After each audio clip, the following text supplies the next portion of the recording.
رمضان المبارک کا آخری جمعہ، جس کو ہم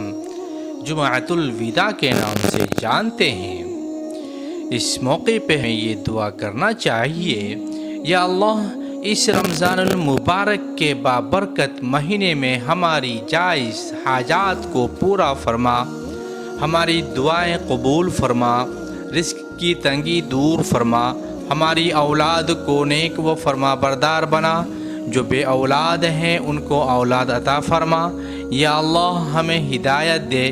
بیماری دور فرما، بندوں کی محتاج سے بچا، میاں بیوی کے درمیان محبت پیدا فرما، رشتوں میں خلوص پیدا فرما، ایک دوسرے کے لیے قربانی کا جذبہ پیدا فرما، یا اللہ ہمارے دل غنی کر دے،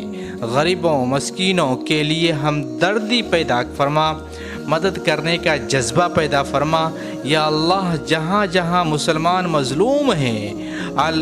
ظلم کر رہے ہیں، ان کو مدد فرما، ان کی غیبی مدد فرما، جو تیرے دین کے لیے سچائی سے لڑ رہے ہیں ان کی مدد فرما، اللہ ہم رمضان کا حق ادا نہیں کر رہے ہیں، ہماری ٹوٹی پھوٹی عبادت کو قبول فرما، اس رمضان المبارک کے صدقے میں ہماری اس دعاؤں کو قبول فرما، شکراً، جزاک اللہ خیر، السلام علیکم ورحمۃ اللہ۔